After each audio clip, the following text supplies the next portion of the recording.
पूर्णमदः पूर्णमिदं पूर्णात् पूर्णमुदच्यते पूर्णस्य पूर्णमादाय पूर्णमेवावशिष्यते।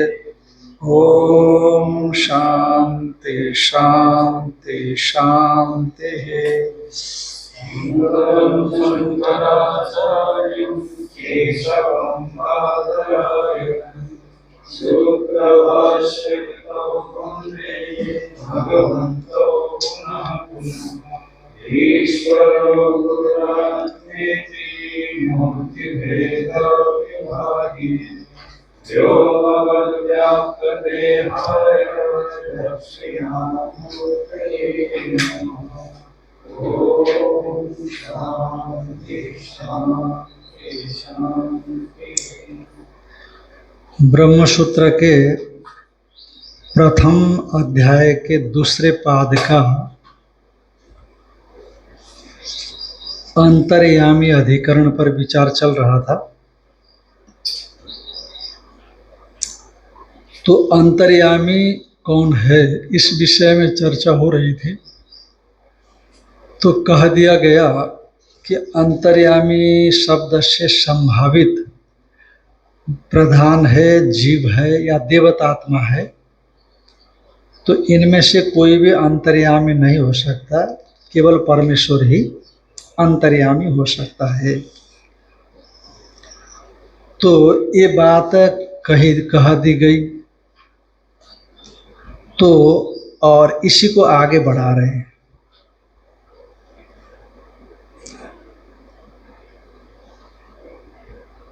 तस्मात् शारीरात अन्य ईश्वरो अंतर्यामी इति सिद्धम। यहीं तक हुआ था।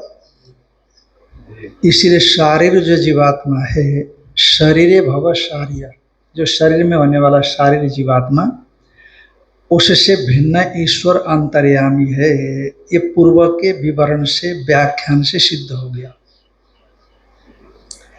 एक देशी प्रश्न पूछ रहे हैं, का पुनः यह अनुपपत्ति, यहाँ अनुपपत्ति क्या है? का पुनः यह अनुपपत्ति, यहाँ अनुपपत्ति क्या है? ईश्वर को अंतर्यामी मानने पर यहाँ पर आपको क्या अनुपपत्ति है? संभवतः यही होना चाहिए।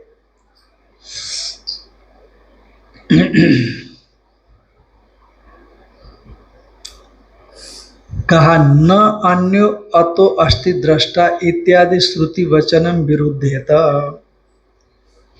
इसलिए ईश्वर से भिन्न, शारीर से भिन्न अंतर्यामी है, ये हो गया। कहा कि ना अन्यो अतो अस्ति दृष्टा इत्यादि श्रुति वचनम विरुद्धेत। ये जो श्रुति वचन है, ये श्रुति अनुपपत्ति क्या है? कहते श्रुति वचन का विरोध हो जाएगा यदि आप भेद मानेंगे तो। क्योंकि पूर्व पक्षी कह रहे हैं कि इस परमेश्वर से भिन्न कोई दुष्टा दृष्टा तो है ही नहीं, और आप जीव से भिन्न परमेश्वर को अंतर्यामी मान रहे हो। तो जीव भी चेतन है, परमेश्वर भी चेतन है, तो दो हो गया ना। और ये श्रुति बता रही है कि अतः अस्मात् परमात्मना चेतनात् न अन्यो अस्ति दृष्टा, अन्य कोई दृष्टा तो है ही नहीं। इत्यादि श्रुति वचनम विरुद्धता, ये अनुपपत्ति है। तो इस विषय में कहते हैं कि अत्र ही प्रकृतात् अंतर्यामिणो अन्यम द्रष्टारम श्रोतारम मंतारम विज्ञातरम चात्मानं प्रतिषेधति। अत्र ही का इस प्रसंग में प्रकृतात् अंतर्यामिणो, ये पूर्व पक्षी बोल रहे हैं, ध्यान रखना। पहले एक देशी ने अनुपपत्ति पूछा तो पूर्व पक्षी ने कहा अनुपपत्ति यही है कि चेतन में भेद दिखाया नहीं गया है और भेद बताया जा रहा है, यहाँ पर यह अनुपपत्ति है। तो उसी का व्याख्यान करते हैं। अत्र ही प्रकृतात् अंतर्यामिणो, इस प्रसंग में प्रकृत अंतर्यामी से अन्य ही दृष्टा को बताया, अन्य ही श्रोता को बताया, अन्य ही मनता को बताया, अन्य ही विज्ञाता को बताया, च आत्मानं प्रतिषेधति। अन्य आत्मा के क्या कर रहे हैं? प्रतिषेध कर रहे हैं, क्योंकि ये नान्यो अतो अस्ति दृष्टा, इस प्रसंग में प्रकृत अंतर्यामी से भेद का निषेध किया गया है कि नहीं किया गया? हाँ, और शरीर में जीव की अवस्थिति है, उससे भिन्न ईश्वर तो दिखाई नहीं पड़ता है, तो प्रतिषेध किया गया है इस श्रुति में।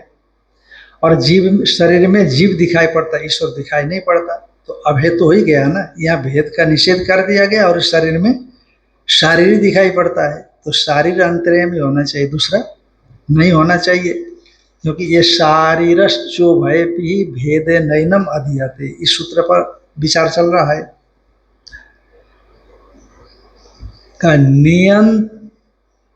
नियंत्री अंतर प्रतिषेधार्थम एतद वचनमिति चेत। बीच में कोई एक देशी बोलते हैं कि नियंत्री अंतर, ईश्वरूप अंतर्यामी से भिन्न कोई अंतर्यामी विशेष का निषेध करने के लिए यह दर्शन है। न अन्यो अतो अस्ति दृष्टा, ईश्वरूप अंतर्यामी से भिन्न दूसरा कोई अंतर्यामी की आशंका न हो, उसके निषेध करने के लिए यह न अन्यो अतो अस्ति दृष्टा ये कहा गया है। ठीक है ना? यदि कहो तो इसलिए ईश्वर अंतर्यामी है, जीव अंतर नियमन करने वाला हो गया ईश्वर, और जीव हो गया नियम्य। माने ईश्वर से भिन्न, ईश्वर अंतर्यामी हो गया, उससे भिन्न अंतर्यामी का निषेध करने के लिए ये वचन है। नियंत्री अंतर प्रतिषेधार्थम एतद वचनमिति चेत, ये वचन मानो। तो ईश्वर नियंता है, जीव नियम्य है, ईश्वर नियंता है और जीव नियम्य है। पर यहाँ न अन्यो अतो अस्ति दृष्टा ऐसा कहा करके ईश्वरूप अंतर्यामी नियंता नियामक, उससे भिन्न अंतर्यामी जो नियंता नियामक हो सकता है, उसका निषेध किया जा रहा है। यहाँ तो दो है ना, उसका तात्पर्य एक चेतन से अतिरिक्त तो दूसरा चेतन नहीं है ऐसे बताने में नहीं है। ईश्वरूप अंतर्यामी नियंता से भिन्न अंतर्यामी नियंता का निषेध करने के लिए है। ईश्वर तो नियंता ही और नियम में जीव है।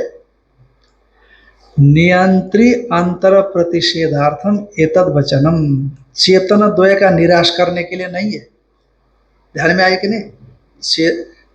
ईश्वरूप अंतर्यामी जो नियंता, उससे भिन्न अंतर्यामी नियंता का निषेध करने के लिए यह वचन है, बल्कि जीव और ईश्वरूप चेतना द्वय का निषेध करने के लिए दर्शन नहीं है। अतः भाई दो तो बने रहेंगे, इसीलिए ईश्वर हो जाएगा नियंता, जीव हो गया नियम्य। नियंत्री अंतर प्रतिषेधार्थम एतद वचनमिति चेत का न, ये पूर्व पक्षी कह रहे हैं ना, ऐसी बात नहीं।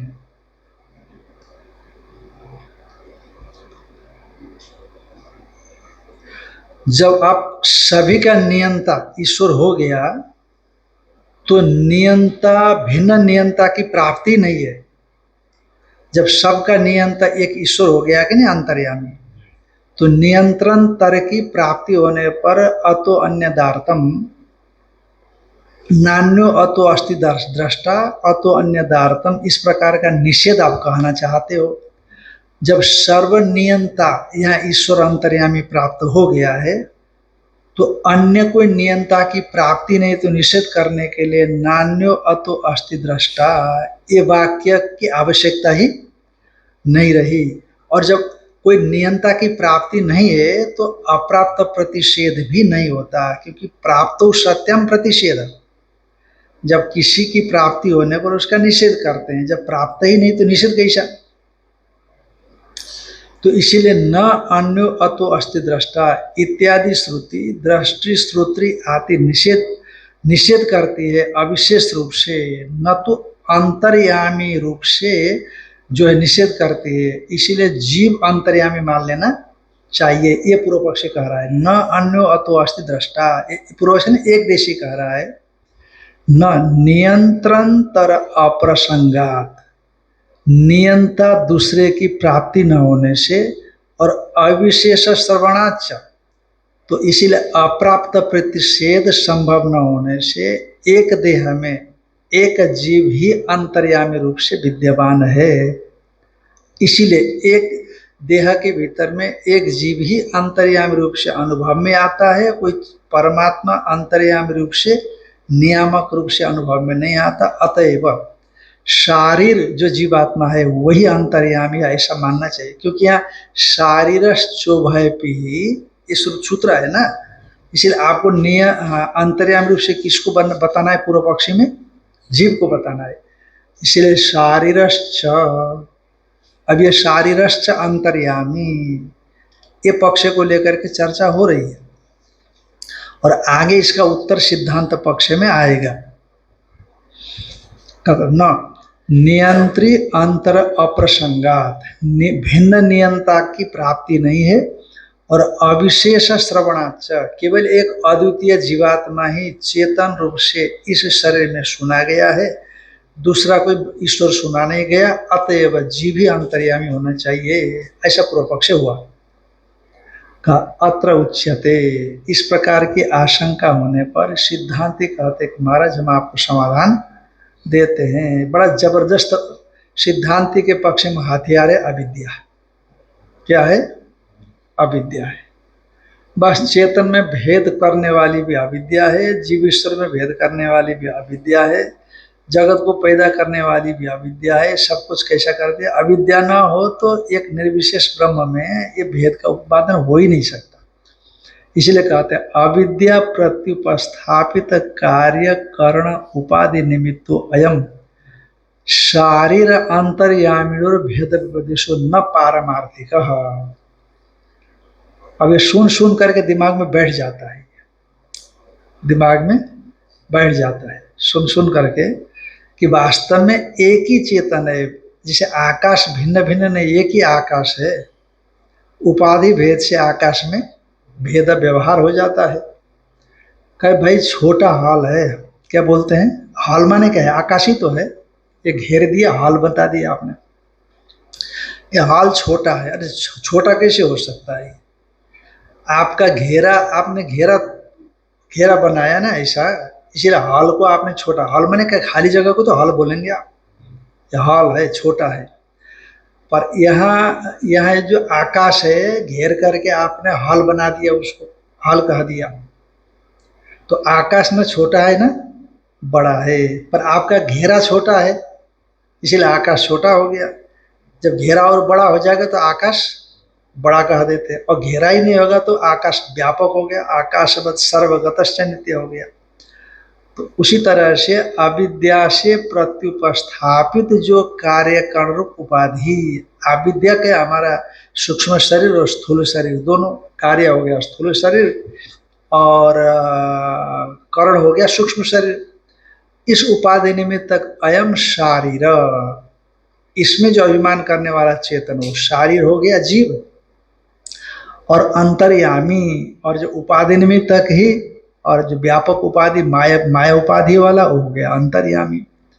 इन दोनों का अविद्या निमित्तक ही भेद है। उपाधि निमित्तक भेद विदेशो न पारमार्थिक, पारमार्थिक भेद नहीं है, क्योंकि एको ही प्रत्यगात्मा भवति। प्रत्यगात्मा तो एक होता है, दो नहीं होते। ये औपाधिक भेद मात्र है। न दो प्रत्यगात्मानु संभवत, प्रत्यगात्मा दो नहीं हो सकते। एक शैव तो भेद व्यवहार उपाधिकृत, और एक ही उस चेतन में प्रत्यगात्मा में भेद व्यवहार उपाधिकृत है। जैसे यथा घटाकाशो महाकाश इति, जैसे घटाकाश और महाकाश, आकाश में भेद व्यवहार घट और मठ को लेकर के हो गया, छोटा बड़ा। उसी तरह से एक ही चैतन्य में, आकाश तो एक ही है ना, और जैसे मठ के भीतर में जो आकाश है, और घट के भीतर में भी, मठ के भीतर में घट रख दिया, मठ के भीतर में घट रख दिया और घटाकाश बोल दिया। आखिर वही मठाकाश ही तो घटाकाश है, अलग थोड़ी है। आकाश को निरवय माना नहीं आइको ने, ठीक है, वेदांतियों ने सावयव माना, और उसी आकाश में मठ रख दिया, मठ बना दिया आपने तो मठाकाश हो गया। और उसी के भीतर में आपने बड़ा मटका रख दिया तो मटकाकाश हो गया, और उसी में एक छोटा शकोरा रख दिया तो शकोराकाश हो गया। तो वही आकाश पहले व्यापक रूप में था, निर्विशेष रूप में था, और बड़ा मठ बन गया तो मठाकाश हो गया, और बड़ा मटका रख दिया तो मटकाकाश नाम पड़ गया उसका फिर अलग, है कि नहीं। पर वो आकाश को पूछेंगे तो कह रहे इससे भी नाम देते जा रहे हैं ये लोग, मैं तो अद्वितीय हूँ। आकाश क्या बोलेगा, मैं तो अद्वितीय हूँ, मेरे में कोई ये मठ वट शकोरा शकोरा कुछ है ही नहीं, ये कल्पना सब इन लोगों की है। आकाश को पूछेंगे, व्यापक आकाश को, तो क्या कहेगा, ये सब इन लोगों ने कल्पना करके रखा है, मैं तो व्यापक हूँ। वो मठ के भीतर में, शकोरे के भीतर में, कुल्हड़ के भीतर में जो भी आकाश अलग अलग बता रहे हैं लोग, वो मैं अद्वितीय हूँ, यही बोलेगा ना। क्षेत्रज्ञम चापिमाम विद्धि, यही बताया कृष्ण ने, क्षेत्रज्ञम चापिमाम विद्धि। तो उसी तरह से वही निर्विशेष है, और वही सूक्ष्म में आ गया, क्या नाम, कारण में आ गया तो वो ईश्वर बन गया, और सूक्ष्म में आ गया तो हिरण्य वगैरह बन गया, और स्थूल में आ गया तो विराट बन गया, और स्थूल में बेष्टि में आ गया तो विश्व बन गया, और सूक्ष्म बेष्टि में आ गया तो तेजस बन गया, और कारण बेष्टि में आ गया तो प्राज्ञ बन गया। अब ये सब छोड़ दिया तो केवल ब्रह्म ही ब्रह्म है, और ब्रह्म ही अभी भी ब्रह्म ही है, एक अद्वितीय आकाश के समान अद्वितीय ब्रह्म है। पर उपाधियों में उपाधि रूप दृष्टि होने की वजह से भिन्न भिन्न मालूम पड़ा। यथार्थ में पारमार्थिक, ये जो उपाधि अपन कह रहे हैं तो ये मतलब ना होके ही है, ऐसा ही है। हाँ, ऐसे समझ न होकर के ये ज्ञान होने के बाद, एक भूमिका में जाने के बाद उपाधि भी न होना ही हो जाएंगे, उपाधि न होने के बराबर हो जाएंगे। पर ये जो नाम रूप है ना, नाम रूप है क्या, मिट्टी तो है, मटके में नाम रूप क्या है। हाँ, छांदोग्य में आपने पढ़ा था कि उसमें से जैसे लोहित रूप हट गया, अग्नि का लोहित रूप हट गया तो अपंचीकृत हो गया कि नहीं, हो जो मुख्य अपंचीकृत हो गया, और वहां भी उसका भी स्वरूप हट गया तो वो अव्यक्त रूप हो गया। तो ऐसा वहां पर भी आया था, वो अव्यक्त सतरूप हो जाता है, सत से अतिरिक्त कुछ नहीं है। भगवान भाष्यकार ने आपको सत तक पहुंचाया है, वहां का प्रसंग देख लेना। ततश्च ज्ञात्री ज्ञेय ज्ञेयादि भेद श्रुतय प्रत्यक्षादीनि च प्रमाणानि, तो इसलिए ज्ञाता ज्ञेय ज्ञान इत्यादि भेद व्यवहार जो भी भेद में आ रहा है वो सब बताने वाली श्रुतियां, प्रत्यक्षादीनि च प्रमाणानि जो व्यवहारिक है, और प्रत्यक्षादि प्रत्यक्ष अनुमान शब्द इत्यादि प्रमाण, संसारानुभवो विधि प्रतिषेध शास्त्रम चैति, और संसार का जो भी अनुभव मिल रहा है हम लोगों को, अनुभाव्य पदार्थ, और विधि प्रतिषेध शास्त्रम चैति, तो विधि प्रतिषेध शास्त्र, ये सब कुछ सर्वम एतद उपपद्यते, ये उपाधि को लेकर के उपपन्न हो सकता है, निरुपाधिक में ये सब उपपन्न नहीं हो सकता। उपाधि से आप कल्पना करेंगे तो ये बन जाता है सब। तो इसीलिए तथा च श्रुति कहते यत्र ही द्वैतम भवति तद इतर इतरम पश्यति तद इतर इतरम मनुते तद इतर इतरम विजानाति इत्यादि। जिस अविद्या दशा में द्वैत के समान होता है ये सब कुछ, द्वैत के समान ये श्रुति अपने दृष्टि से इव लगाती है, वास्तव में द्वैत यथार्थ नहीं है, ये बताने से इव का तात्पर्य है। पर अज्ञानी को तो द्वैत इव नहीं होता, द्वैत ही होता है अज्ञान दशा में। पर अज्ञान दशा में द्वैत ही होता है, पर परमार्थ तो द्वैत न रह करके वो भी क्या होता है, इव ही। इसलिए श्रुति परमार्थ इव शब्द का प्रयोग करती है कि द्वैत इव भवति, द्वैत के समान होता है, श्रुति की दृष्टि से है। आम दृष्टि से में क्या होता है, द्वैत ही होता है, पर पारमार्थिक दृष्टि नहीं है, वो व्यवहारिक की दृष्टि है, इसलिए इव तो आ ही जाएगा फिर भी। यत्र माने अज्ञान दशा में द्वैतम वो भवति, द्वैत के समान होता है। तद इतर इतरम पश्यति, इतर जिसको देखता है उससे भिन्न होकर के, इतर अपने से भिन्न को देखता है, अपने से भिन्न को सुनता है, जिसको सुनता है उससे भिन्न रह करके सुनता है। इति अविद्या विषय सर्वम व्यवहारम दर्शयति, अविद्या के विषय में सब व्यवहार श्रुति दिखलाती है कि भेद में ही संपूर्ण व्यवहार होता है, ऐसा कहा करके। तो भेद है दिखाती है, पर आविद्यक है, पारमार्थिक नहीं। और जब अभेद होता है तब तो बोध हो जाता है। यत्र माने जिस काल में या जिस ज्ञान दशा में, तो अश्य माने मुक्तस्य पुंस, मुक्त पुरुष को सर्वम आत्मा एवं अभूत, सब कुछ क्या हो गया, आत्मरूपी हो गया। वो सब कुछ आत्मस्वरूप से भिन्न नहीं देखा। तत्के न कम पश्चेत, तत्के न कम विजानियात, किसको किस साधन से देखेगा।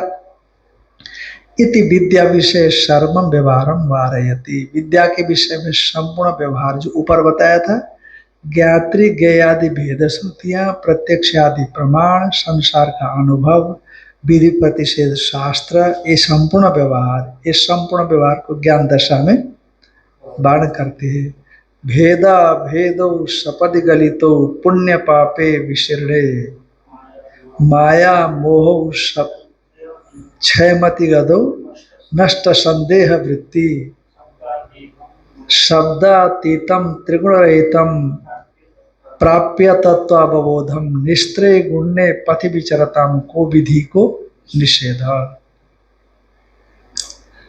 तो इस तरह से यहाँ पर अंतर्यामी जो परमात्मा ही है, न तो प्रधान है, न तो शारीर माने जीवात्मा है, और न ही देवतात्मा है, ऐसा बताया। पर देवतात्मा और योगी एक ही अर्थ में कहा गया होगा ऐसा लगता है, क्योंकि देवतात्मा के विषय में बहुत ज्यादा कुछ नहीं बोला उन्होंने भाष्यकार में, कि बोला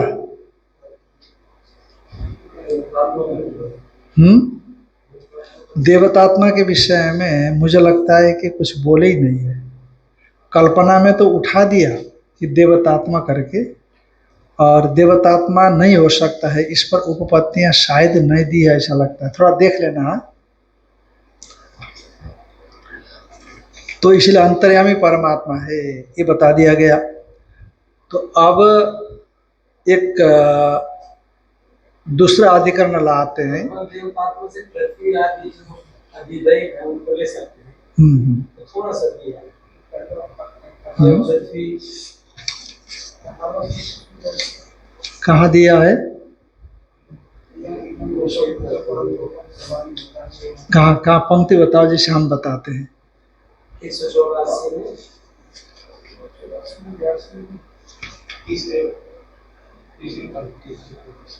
नहीं, जैसे विकल्प उठाए कि नहीं, 183 में पहली पंक्ति में विकल्प उठाया, सकिम अधिदैवादि अभिमानी देवतात्मा अंतर्यामी शब्दवाच्य है, कश्चित किंबा प्राप्त अणिमादि ऐश्वर्य कश्चित, योगी नहीं, योगी और देवतात्मा अलग है, दो विकल्प उठाए ना।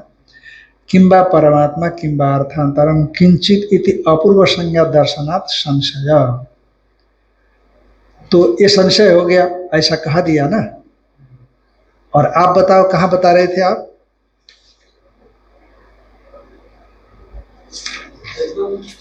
चलो ढूंढ लेना बाद में। तो अब विचार किया जा रहा है मुंडक उपनिषद पर। अभी तक आप छांदोग्य बृहदारण्य का विचार करते रहे हैं विशेष करके, और एक का अधिकरण आया था कौशितक उपनिषद का, है ना। तो अब आप मुंडक के विषय में देखेंगे। तो मुंडक के पहले मुंडक में आया है, एक वाक्य आया है कि हाँ, पराच दो विद्या वेदितव्य पराच अपराच, दो विद्या जाननी चाहिए, परा और अपरा। परा क्या है, या तद अक्षरम अधिगम्यते, जिसके द्वारा वो परमात्मा रूप अक्षर तत्व जाना जाता है। तो अक्षर तत्व के लक्षण दिखलाने के लिए श्रुति आई, ये तत् अदृश्यम अग्राह्यम अगोत्रम अवर्णम अचक्षुश्रुतम तत् अपाणिपादम नित्यम विभम सर्वगतम सुसूक्ष्मम तद अव्ययम यद भूतयोनिम परिपश्यन्ति धीराः। तो एतद अदृश्यम इत्यादि से भूतों की योनि कारण, तो उसको बताया यहाँ पर। तो सवाल उठा कि भूत योनि कौन है, क्योंकि प्राणियों का कारण के रूप में प्रधान मानते हैं सांख्य लोग और योगी लोग, और वेदांती लोग संपूर्ण प्राणियों के कारण के रूप से परमात्मा को मानते हैं। अथवा अपने अदृष्ट से जीव भी भूतयोनि हो सकता है, तो भूतयोनि शब्दवाच्य कौन हो सकता है, इस प्रकार की आशंका होने पर उस आशंका का निराकरण करने के लिए ये अदृश्यत्वाद्यधिकरण का आरंभ कर रहे हैं। तो पूर्वाधिकरण के साथ इस अधिकरण की संगति बनाइए। तो पूर्वाधिकरण में, अंतर्यामी अधिकरण में अचेतन होने से प्रधान अंतर्यामी नहीं हो सकता है। यद्यपि अदृष्ट, दृष्टा, अश्रुत, श्रोता इत्यादि में अदृष्ट, अश्रुत, अमत, अभिज्ञात इत्यादि प्रधाननिष्ठ धर्म होने के बाद भी अदृष्टत्व, अश्रुतत्व और दृष्टित्व, श्रोतृत्व, मंत्रित्व, विज्ञातृत्व प्रधानगत धर्म न होने से अचेतन प्रधान अंतर्यामी शब्दवाच्य नहीं हो सकता। इस प्रकार से अंतर्यामी शब्दवाच्य प्रधान का निषेध कर दिया गया दृष्टित्वादि धर्मों को देखे जाने से। पर यहाँ ऐसा नहीं है, ध्यान में आए कि नहीं, कहा अदृश्यत्व इत्यादि एतद अदृश्यम अग्रामी, इस वाक्य में यहाँ दृष्टित्व इत्यादि धर्म जो चेतन संबंधित है वो नहीं देखा जा रहा है। अतएव ये अदृश्यम, अग्राह्यम इत्यादि भूतयोनि शब्द से कहा गया जो कोई पदार्थ होगा वह चेतन नहीं है। यानी पहले चेतन के धर्म को देखे जाने से अंतर्यामी शब्दवाच्य अचेतन प्रधान नहीं हो सकता, जैसे कहा। पर यहाँ वैसा नहीं है, क्योंकि यहाँ पर चेतन के धर्म न देखे जाने से भूतयोनि शब्दवाच्य चेतन न होकर के जड़ प्रधान ही हो सकता है। तो पूर्वाधिकरण के साथ प्रत्युदाहरण संगति से इस अधिकरण का आरंभ करते हैं। ये देखो यहाँ पर दिया है 1, 8, 7 में ऊपर से चौथी पंक्ति, पूर्ववत दृष्टित्वादीनाम चेतन धर्माणाम अत्र अश्रुते अस्तु प्रधानम इति प्रत्युदाहरण पूर्व पक्षे। जैसे पूर्वाधिकरण में अचेतन होने से प्रधान का अंतर्यामित्व का निषेध कर दिया, और दृष्टित्वादि धर्म विद्यमान होने से चेतन है अंतर्यामी ऐसा माना गया। पर यहाँ एतद अदृश्यम इत्यादि अत्र इस श्रुति में वो चेतन धर्म सुना नहीं गया है, अतएव प्रधान को ही भूतयोनि शब्द से ग्रहण कर लेना चाहिए। इस प्रकार से पूर्व अधिकरण का जो सिद्धांत है उसको उदाहरण बनाते हुए, विपरीत उदाहरण बनाते हुए इस अधिकरण का आरंभ किया जा रहा है। इसीलिए पूर्वाधिकरण के साथ इसकी प्रत्युदाहरण संगति है। अदृश्यत्वादि गुण को धर्मोक्ते है, अदृश्यत्वादि गुण को धर्मोक्ते है, अदृश्यत्वादि गुणक, अदृश्यत्व आदि से अग्राह्यत्व, अगोत्रत्व, अवर्णत्व, अचक्षुश्रोत्रत्व, अपाणिपादत्व इत्यादि धर्मों को ले लेना। तो अदृश्यत्वादि गुण है जिसके, अदृश्यत्वादि गुणाः यस्य स, अदृश्यत्वादि गुण का कन प्रत्यय होगा उर प्रवृत्तिभ्य कप, कन ने कप। तो अदृश्यत्वादि गुण वाला कौन है, कहते हैं भूतयोनि। अदृश्यत्वादि गुण वाला जो भूतयोनि है वो प्रधान नहीं हो सकता, अपितु परमात्मा एवं ब्रह्म एवं। कुतः कस्मात् हेतु कहते धर्मोक्ते, ये परमेश्वर के ही धर्म यहाँ पर भी बताए गए हैं। पीछे भी ऐसे शब्द आए हैं ना कि अतत धर्माभिलापात, माने अप्रधान के धर्म, अप्रधान माने चेतन, चेतन के धर्म का कथन किया गया है।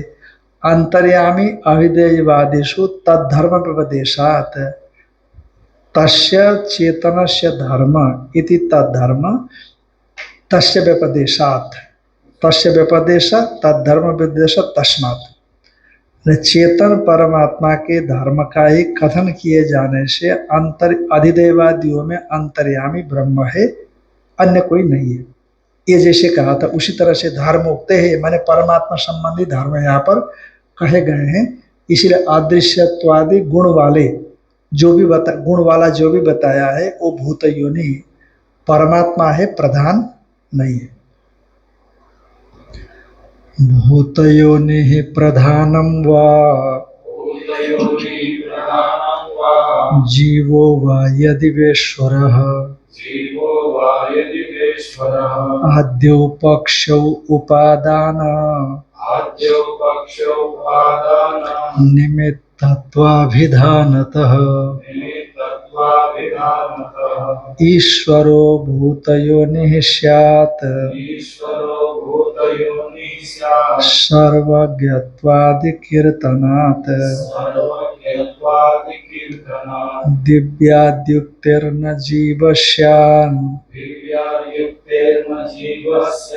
न प्रधानं भिदोक्तितः। भूतयोनि कह, भूतयोनि कौन है? प्रधानम जीवो वा, प्रधान है अथवा जीव। यदि वा ईश्वर अथवा ईश्वर भूतयोनि शब्दवाच्य कौन है? तो ये संशय हो गया इत्तत् अदृश्यम इत्यादि वाक्य पर। संगति तो हो गई, संगति संशय पूर्व पक्ष उत्तर पक्ष, हाँ विषय। संगति वाक्य विषय हो गया, फिर संशय हो गया, फिर पूर्व पक्ष हो गया, फिर सिद्धांत पक्ष। अधिकरण में 5 चीजें होती है। तो संशय हो गया कि भूत योनि माने भूत योनि शब्दवाच्य प्रधान है, जीव अथवा ईश्वर है। का आद्य पक्ष, ये आद्य पक्ष में कोई एक मान सकते हैं आप, चाहे वो प्रधान हो चाहे जीव हो। भूत योनि शब्दवाच्य प्रधान भी हो सकता है और जीव भी हो सकता है। का कैसे? का उपादान निमित्तत्वाभिधानत, क्योंकि भूतों का कारण बताया ना, क्योंकि भूतों का कारण प्रधान को माना गया है, उपादान कारण प्रधान है। अरे तो तुम प्रधान मानते हो ना महाराज, हम तो माया मानते हैं। कहते माया और प्रधान में बहुत ज्यादा अंतर नहीं है महाराज। आपकी माया भी परिणमित होती है और हमारा प्रधान भी परिणमित होता है। फर्क इतना ही है कि आप उसको ईश्वर के अधीन मानते हो, हम स्वतंत्र मानते हैं। पर मोटी बात तो एक ही है ना, ज्यादा फर्क तो है ही नहीं। अब आपको भी उपादान कारण माने बिना काम नहीं चलता, जगत उपादान कारण, और हम भी उपादान कारण माने बिना नहीं रहते। और आपका अभिन्न निमित्त उपादान कारण आपको मानना पड़ता है। ईश्वर को अभिन्न निमित्त उपादान कारण मानते हैं, पर उपादान में माया को लिए बिना काम नहीं चलता आपको। ईश्वर तो परिणाम होने से रहा, नहीं तो विनाशित्व आपत्ति हो जाएगी। यदि ईश्वर का परिणाम मानेंगे तो ईश्वर क्या होगा? विनाशी होगा। तो जो परिणामित होने वाली वस्तु है वो शाश्वत नहीं हो सकती। ईश्वर को शाश्वत माना गया है, परमात्मा को शाश्वत माना गया है। इसीलिए माया को लेना ही पड़ता है आपको, ईश्वर स्वयं परिणामित नहीं होता। तो इसीलिए कहते हैं आद्य पक्ष उपादान निमित्त तत्वाभिधानता। उपादान हो गया प्रधान और निमित्त हो जाएगा जीव। उपादान कारण प्रधान और निमित्त कारण हो गया जीव। तो ये पूर्व पक्ष उन पर उत्तर देते हैं सर्वज्ञत्वादि कीर्तनात् यश सर्वज्ञ सर्ववित् यस्य ज्ञानमयं तप तस्मात् एतद् ब्रह्म नाम रूपम अन्नम च जायते। ऐसा श्रुति है। जो सर्वज्ञ सर्ववित् ये जगत का कारण है, भूत योनि है, ऐसा बताने वाली है। जो सर्वज्ञ सर्ववित् है, प्रधान सर्वज्ञ सर्ववित् थोड़ी होगा। ये तो ईक्षतेर ना शब्दम, ईक्षत्याधिकरण में साबित कर दिया गया कि ईक्षण करना, विचार करना, ये चेतन धर्म है, प्रधान का, जड़ का नहीं है। यदि जड़ का मानेंगे तो वो विचार गौण मानना पड़ेगा। जब गौण और मुख्य अर्थ मानने की स्थिति में जहाँ मुख्य अर्थ लिया जा सकता है उसी को ग्रहण किया जाएगा। चेतन में विचार करना मुख्य अर्थ है, इसलिए ईक्षणकर्ता के रूप में हमने किसको ग्रहण किया था, वहां पर चेतन को ग्रहण किया था। उसी तरह से यहाँ पर भी जो सर्वज्ञत्व का, भूत योनि में सर्वज्ञ शब्द का प्रयोग किया, सर्वविद शब्द का प्रयोग किया है। और सबको जानना, ये जानना चेतन का काम है, जड़ का नहीं है। यदि सर्वज्ञ शब्द का अर्थ जड़ में लगाने जाओगे आप तो लक्षण करनी पड़ेगी, वाच्यार्थ नहीं बनेगा। और वाच्यार्थ में और लक्षणार्थ में, लक्षणार्थ जघन्य होती है, निंद्य होती है। तो अतएव भूत योनि कौन माना जाएगा, चेतन ब्रह्म माना जाएगा। सर्वज्ञत्वादि कीर्तना, सर्वज्ञत्वादि का कीर्तन होने से भूत योनि ही ईश्वर, भूत योनि परमात्मा है। का जीव का दिव्याद्युक्तिर्न जीवस्य, दिव्य ह्यमूर्त पुरुष सवायाभ्यंतरो यजा, हाँ, दिव्य ह्यमूर्त पुरुषो सवायाभ्यंतरो यजा, अप्राण ह्यमना शुभ्रो ह्यक्षरात् परतः पर, ऐसे श्रुति मुंडक में भी आई है थोड़ा आगे। तो दिव्य कह दिया उसको, क्या कह दिया, उसी पुरुष को भूत योनि को दिव्य कह दिया। दिव्य अमूर्त कह दिया, ये तो मूर्तिमान दिखाई पड़ता है, वो अमूर्त भी कह दिया। दिव्यो ह्यमूर्त पुरुष, दिव्य माने प्रकाश स्वरूप, तो पर जीव तो ऐसा नहीं दिखाई पड़ता, इसीलिए दिव्याद्युक्तिर न जीवस्य, दिव्यादि शब्द का प्रयोग, अप्राण शब्द का प्रयोग, हाँ, अमूर्त शब्द का जो प्रयोग किया गया है उससे जीव ग्रहण नहीं किया जा सकता। दिव्याद्युक्तिर न जीवस्य, न प्रधानम भिदोक्तितः, और न तो प्रधान ही यहाँ पर भूतयोनि शब्द से कहा जा सकता है। क्यों, क्योंकि भूतयोनि से अक्षर को पर कह दिया, भिन्न कह दिया, अक्षर से परे कह दिया उस भूत योनि को। जो जिससे परे हो उससे भिन्न होगा ना। ये तो अक्षर से भूत योनि को परे कैसे कहा, आगे पढ़ेंगे तो समझ में आएगा, अभी नहीं आएगा। तो इतना ही समझना कि अक्षर रूप जो प्रधान यानी कि माया है, उस माया से परे भूत योनि को कहा। जो जिससे परे हो उससे भिन्न होगा कि नहीं होगा। तो इसीलिए यहाँ पर भूत योनि शब्द से परमात्मा ही कहा जाएगा, प्रधान नहीं कहा जा सकता। वो कैसे अभी स्पष्ट होगा बाद में, माया को कहा जाएगा। इसीलिए माया को कहा जाएगा, या जिसको प्रधान कह रहे हैं आप उसको, है ना, हाँ,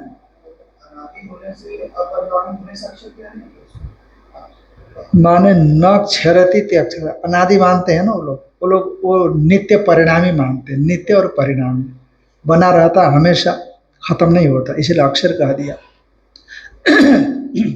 और वेदांत में भी तो कहा ना, दो इमो पुरुषो लोग एक क्षरश्चाक्षरे ये बचा, रोज गीता में पढ़ते हैं कि नहीं हम लोग, दो इमो पुरुषो लोके क्षरश्चाक्षर में बचा, क्षर सर्वाणि भूतानि कुटस्थो क्षर उच्यते, उत्तम पुरुषस्तोन्य, इससे भिन्न है उत्तम पुरुष है, ऐसा बताया कि नहीं। और कुटस्थ का मतलब उपाधि से विशिष्ट कोई अक्षर कह दिया वहां, तो उपाधि आ गई। तो अथ परा यया तद अक्षरम अधिगम्यते, तो वहां आ गया ना पिप्पलाद महर्षि के पास, नहीं वो नहीं है, कि ब्रह्मा देवानां प्रथम संभव हुआ विश्वस्य कर्ता भुवनस्य गोप्ता, है कि नहीं। देवताओं में सबसे प्रधान कौन हो गए, ब्रह्मा जी, जो विश्व के कर्ता भी है, भुवन के गोप्ता, रक्षण करने वाले भी है। तो उनके बेटे अथर्वा थे, वो ज्येष्ठ पुत्र अथर्वा के लिए उन्होंने उपदेश दिया, और अथर्वा ने शौनक को दिया और शौनक ने भारद्वाज को दिया। ऐसे प्रसंग आया वहां पर, जहां तक यहाँ से दिया कि नहीं दिया है, ये कथा कहानी थोड़ा कम बताते हैं, ये कथा कहानी उठाते ही नहीं है। खैर कोई बात नहीं, इतना मैंने संकेत कर दिया, आप वहां जाकर के देख लेना। तो वहां पर भारद्वाज शौनक से पूछते हैं कि कस्मिन् भगो विज्ञात इदं सर्व विज्ञातम भवति, किस एक तत्व को जानने से सब कुछ जान लिया गया होता है, माने एक विज्ञान से सर्व विज्ञान की प्रतिज्ञा।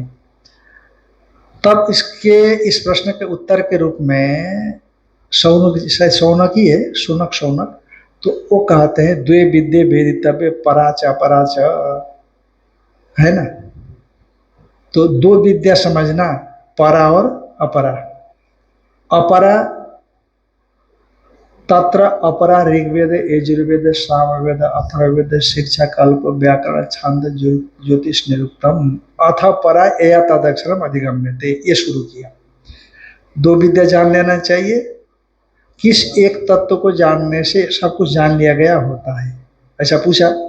तो उन्होंने आरंभ किया दो विद्या जानना चाहिए। एक तो अपरा विद्या, अपरा विद्या के विषय में संक्षेप में कहा करके प्रतिपाद्य विषय परा विद्या है, उसको बताने के लिए अथ परा।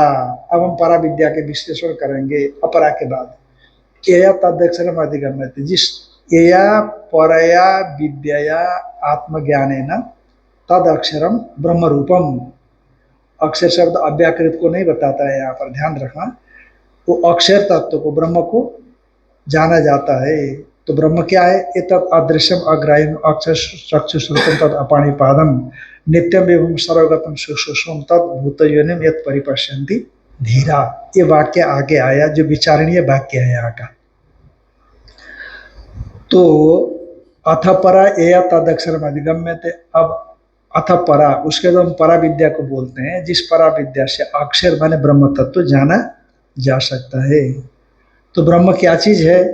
एतत् अदृश्यम, माने अदृश्य में स्त्रोत प्रयोग है, अदृश्यम समझना, माने जो ज्ञानेंद्रियों के द्वारा अग्राह्य है, ज्ञानेंद्रियों से जिसको नहीं जाना जा रहा। अग्राह्य माने कर्मेंद्रियों से जिसका ग्रहण नहीं होता, घटपट के समान। और अगोत्रम, जो गोत्र माने वंश, वंश माने मूल, गोत्र माने वंश होता है ना, जैसे गुरु परंपरा होती है, माता पिता की परंपरा होती है, वो मूल कहते हैं। मूल से रहित है माने कारण से जो रहित है। अगोत्र माने कारण रहित हम। और अवर्णम माने ब्राह्मणत्वादि जाति से रहित है। वो परमात्मा न जो ब्राह्मण है, न क्षत्रिय, न वैश्य है, न शूद्र है। ध्यान में आया कि नहीं? वो किसी भी, न ब्राह्मण, क्षत्रिय, वैश्य, शूद्रा। हस्तमलकाचार्य को पूछा था ना भगवान शंकराचार्य, कौन हो? कस्तम शिशु, कहाँ से आए हो? नाहम मनुष्यो न च देव यक्षो न शुरू में बोलो, नाहम मनुष्यो न च देव यक्षो न ब्राह्मण क्षत्रिय वैश्य शूद्र न ब्रह्मचारी न गृहीत वनस्थो भिक्षुर्न चाहम निज बोध रूप। ऐसा है कि नहीं? न हम मनुष्यो न च देव यक्षो न ब्राह्मण क्षत्रिय वैश्य शूद्र न ब्रह्मचारी न गृही वनस्थो। ये चारों आश्रम भी आ गए, वर्ण भी आ गए। भिक्षुर्न चाहम निज बोध रूप, निज बोध स्वरूप हूँ। इसीलिए अवर्णम माने ब्राह्मणत्वादि जाति से रहित है वो। अचक्षुश्रोत्रम, चक्षुश्रोत्र से रहित है। तद अपाणिपादम, पाणिपाद से रहित है, माने ज्ञान और कर्मेंद्रिय दोनों उसमें नहीं। चक्षुश्रोत्र इत्यादि ज्ञानेन्द्रियां हो गई। पहले ज्ञानेन्द्रिय कर्मेंद्रियों का अविषय बताया, अब उसमें ज्ञानेन्द्रिय और कर्मेंद्रियों का अभाव भी बता दिया। नित्य है, विभु है, प्रभु समर्थ है, सर्वगत है, सुसूक्ष्म है, अत्यंत दुर्विज्ञ है, अव्यय है वो, और तद्भूतयोनिम, सभी प्राणियों का कारण है। धीरः परिपश्यन्ते, धीर लोग उसको जानते हैं। तो देखो, अदृश्यम, अग्राह्यम, अगोत्रम, अवर्णम, अक्षर सुष्पुत्रम, इसी को भूतयोनि कहा दिया। ध्यान में आए कि नहीं? अब पहले क्या कहा कि उपक्रम में कहा कि कस्मिन् भगवो विज्ञाते इदं सर्वं विज्ञाते, किस एक को जानने से सब कुछ जान लिया गया होता है, ऐसा सवाल था। सवाल में दो विद्या वेदितव्य करके उत्तर देना आरंभ किया, और अपरा विद्या को कहने के बाद फिर परा, अथ परा एया तद अक्षरम अधिगम्यते, जिसको जानने के बाद एक विज्ञान से सर्व विज्ञान की प्रतिज्ञा पूरी होती है। ऐसा करके अक्षर तत्व के विषय में प्रतिज्ञा किया। प्रारंभिक उपक्रम करके फिर अक्षर तत्व क्या है ये तत् अदृश्यम कह दिया। ठीक है, अदृश्यम कहने के बाद उसी अदृश्य को ही तद्भूत योनिम सामानाधिकरण ने प्रयोग करके उस अदृश्य को ही भूत योनि शब्द से कहा। ठीक है, तो वो भूत योनि क्या है, सवाल उठा कि भूत योनि क्या है। अब यहाँ तो आपने अदृश्य, अग्राह्य, अगोत्र, अगोत्रम, अवर्णम, अचक्षुरम, अपाणिपानम, नित्यम, विभुम, सर्वगतम, सुषुम, तत् अव्ययम, इतना ही कहा ना। तो प्रधान में भी आ सकते हैं सब विशेषण, प्रधान के भी विशेषण बन सकते हैं, इसलिए शंका हो रही है। इति श्रूयते तत्र संशय किम अयम अदृश्यत्वादि गुण को भूत योनि प्रधानम स्यात् उत शारीर अहोषित परमेश्वर इति। ये जो अदृश्यत्वादि गुणक जो भूत योनि, देखो सामान्यधिकरण करके अदृश्यत्वादि गुण वाला जो है वही भूत योनि है, ऐसा मान करके भगवान भाष्यकार बोल रहे हैं। ये अब नहीं बोल रहे हैं कि अदृश्यत्वादि गुण वाला भूत योनि, कैसे ये नहीं बता रहे हैं आपको। आप समझना कि समान विभक्ति है ना, सामानाधिकरण होने से अदृश्यत्वादि गुण वाला भूत योनि है। इसीलिए ये जो अदृश्यत्वादि गुण वाला भूत योनि वह प्रधानम स्यात् उत शारीर स्यात् अहोषित परमेश्वर स्यादेति। प्रधान होगा अथवा परमेश्वर होगा। तत्र प्रधानम अचेतनम भूत योनि इति उक्तम। अरे भूत योनि का है ना, भूत पृथ्वी जल तेज वायु आकाश। अरे जड़ का कारण जड़ ही होना चाहिए कि नहीं। अरे मिट्टी का कारण मिट्टी होता है, सोने का कारण सोना होता है, सब जड़ का कारण जड़ देखा जाता है। तो चेतन को क्यों ले जाना भाई। और मिट्टी परिणमित होती है, घट परिणमित होकर के घड़ा बन जाता है, दूध परिणमित होकर दही बन जाता है। वहां चेतन कहाँ से प्रवेश चेतन को दिला रहे हो आप। इसीलिए भूत योनि शब्दवाच्य कौन है, प्रधान है। तत्र प्रधानम अचेतनम भूत योनि इति उक्तम। अचेतनानाम एवं तद दृष्टांतेन उपादानात्, अचेतनों को ही दृष्टांत से उपादान किया गया है। जैसे यथोड़ा नाभि सृजते गृह्णते च, जैसे उड़नाभि अपने सूत्रों को बनाता है और फैलाता भी है, ग्रहण भी कर लेता है, समेट लेता है। यथा पृथ्वी में औषधय संभवन्ति, जैसे पृथ्वी से औषधियाँ पैदा हो जाती है। यथा शत पुरुषात केश लोमानि, जैसे जो शत जिंदा पुरुष है उससे केश लोम पैदा हो जाते हैं। तो मरे हुए से नहीं होते होंगे, इसलिए शत पुरुषात ऐसा कहा दिया। तथा अक्षरात संभवती है विश्वम, उसी तरह से अक्षर से विश्व उत्पन्न होता है इति, ऐसा कहा गया है। तो यहाँ पर अचेतन से ही जगत की उत्पत्ति देखी जाती है। जैसे उर्णनाभि के शरीर से तागा निकलता है और पृथ्वी से औषधियाँ पैदा हो जाती है, और जो पुरुष के शरीर से केशलोम होते हैं, चेतन से केशलोम थोड़ी पैदा होते हैं। तो इसीलिए अचेतन से ही होता है, प्रधान से मानना चाहिए, क्योंकि अचेतन में ही अचेतनों को ही दृष्टांत रूप से दिया है। ननु उड़नाभि पुरुष से चेतन यह दृष्टांत उपात्त। आपने तो अपने हिसाब का यह अर्थ ग्रहण कर लिया, पर यहाँ तो उड़नाभि भी चेतन है, पुरुष भी चेतन है, तो उसी से ही तो आगे का कार्य दिखाई पड़ रहा है। न इति ब्रह्म, न ही केवल से चेतन से तत्र सूत्र नित्यम, केवल चेतन जो उड़नाभि है वह सूत्र तागे का कारण नहीं है। और केश लोम योनित्व चाहती, न केवल सत चेतन पुरुष केश और लोम उनका कारण भी नहीं है।